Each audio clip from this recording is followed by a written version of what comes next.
Pessoal, vamos fazer a correção das atividades de língua portuguesa dos dias 7 e 8 de maio de 2020, tá? Começando aí com o texto do Zezinho na bicicleta.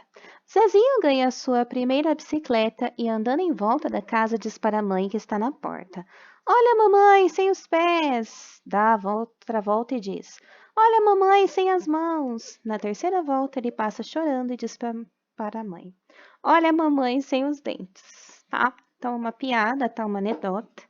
Qual dos trechos expressa o melhor o humor do texto, tá? A graça do texto tá na frase final, né? Onde ele caiu e quebrou os dentes, tá? Então, a resposta certa é letra B. Olha, mãe, sem os dentes. Bom, para responder as questões 2 e 3, vocês precisavam ler o texto 1, Preparação do banho do gato, que é um texto que mostra o passo a passo de como você acostumar o seu gatinho a tomar banho, tá? Porque o gatinho não gosta muito aí de ficar sendo exposto na água. E o segundo texto já é uma tirinha, né? Do Garfield, onde o Garfield aí não quer tomar banho de jeito nenhum e acaba empurrando a cabeça do John na bacia de água, tá? Então, a pergunta 2 diz o seguinte: esses dois textos mostram a forma correta de dar banho nos gatos, B, a importância de dar banho em seu gato, C, o comportamento dos gatos na hora do banho, D, o produto correto para usar no banho dos gatos. Aqui no texto 2, não mostra a forma correta de dar banho no gato, porque o John ele não conseguiu dar banho no Garfield, né? Então, não é a letra A. A importância de dar banho no seu gato, nenhum dos dois textos fala que isso é importante, tá? Até mesmo porque o gato é um animal aí que ele mesmo se dá banho, ele mesmo se limpa, tá? Então, nem todo tipo de gato precisa ir de banho com frequência, tá? D. O produto correto para usar no banho dos gatos. Nenhum dos dois textos traz um produto, tá? Uma propaganda, nem nada. Então, a resposta certa é a letra C, tá? O comportamento dos gatos na hora do banho. O primeiro texto fala que o gatinho pode ficar assustado aí com a água, por isso você tem que acalmar ele. E o texto 2 traz o Garfield aí, dando um jeito de escapar do banho. Então, os dois textos mostram aí o possível comportamento do gato na hora do banho.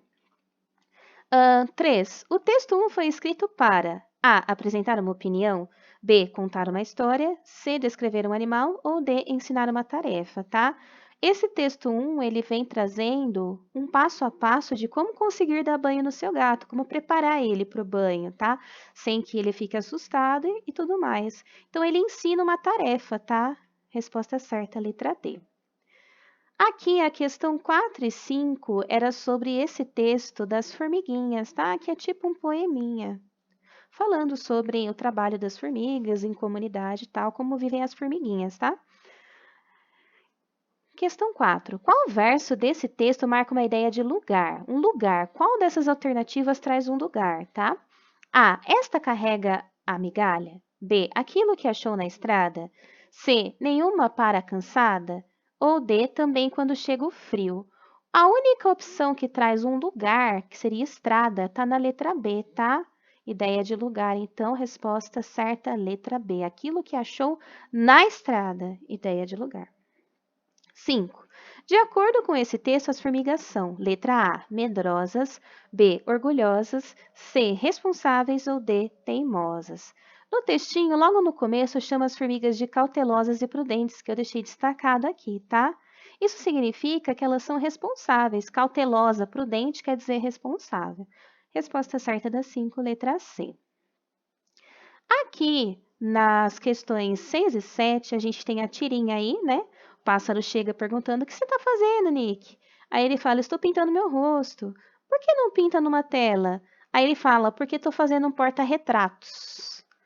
Então, essa expressão, porque estou fazendo porta-retratos, na questão 6, né? A palavra em destaque é encontrada em bulas de remédio.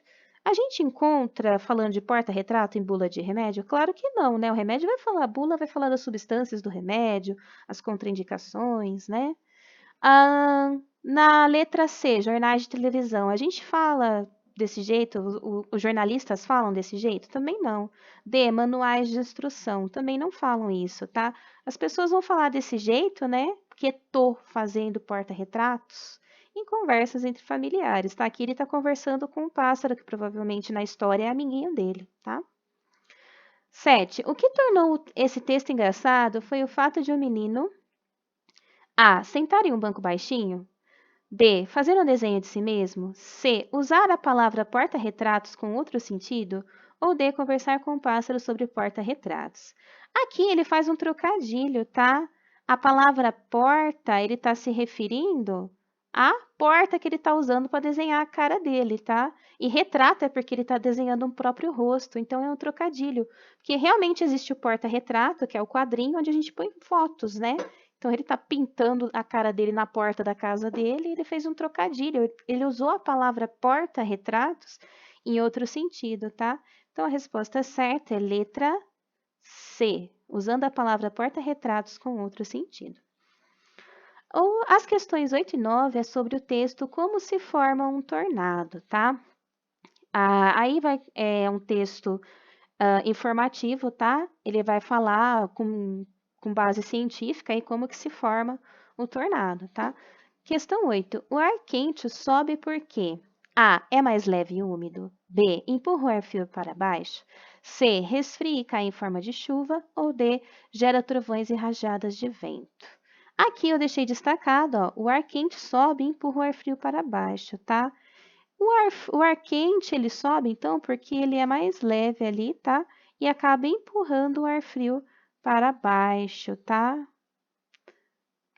A resposta letra B, porque no texto não fala que ele é mais leve, né? Ah, não fala assim, é letra A, é mais leve e úmido, tá? Desculpa, gente, aqui, ó.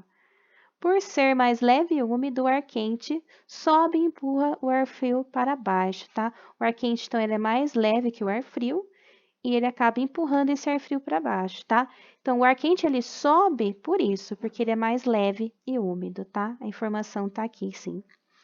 9. Esse texto tem o objetivo de A. Dar uma informação. B. Narrar uma história. C. Resumir um texto. Ou D. Divertir o leitor. Por se tratar de um texto informativo, tá? Que traz base científica, o objetivo desse texto, a finalidade dele é dar uma informação. Então, a resposta certa, letra A. Aqui, pessoal, no dia 8 de maio, a gente tem uma proposta de produção de texto, tá?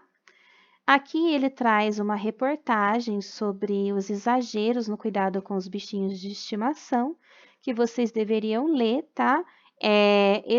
Essa reportagem é do jornal Zero Hora, tá? E aí ele pede para você escrever uma carta comentando essa reportagem e apresentando a sua opinião a respeito, tá? Dessa situação onde as pessoas acabam exagerando aí no seu trato com os bichinhos, né? Aqui na foto aparece lacinho, roupinha, né? Até que ponto isso é legal e até que ponto não é. Então, você vai escrever aí uma carta do leitor, tá? Onde você vai... Como que a gente começa uma carta, né? Você vai colocar São Carlos, dia 8 de maio de 2020, né? Vai colocar quem é o seu destinatário, né? Quem que é seu destinatário? Jornal Zero Hora. Prezado Jornal Zero Hora, tá? E aí você vai começar a colocar a sua opinião. Eu li a reportagem tal, e aí começa a descrever e fala o que que você acha sobre isso, a sua crítica sobre isso, tá? Se você concorda, se você não concorda e por quê. Você vai terminar o seu texto aí, né? Falando respeitosamente, atenciosamente e assina com seu nome no final. É assim que a gente escreve uma carta. Não esqueçam de respeitar as regras, tá? Começo de frase letra maiúscula, usem sinais de pontuação. Um texto bem escrito aí vai ter pelo menos uns 3 parágrafos, mas se tratando de uma carta do leitor de opinião, ela pode ser mais curta ou até mesmo mais comprida, dependendo do quanto de crítica você tem para colocar aí, tá bom? Boa sorte. Qualquer dúvida é só perguntar para a gente. Até mais. Bom final de semana.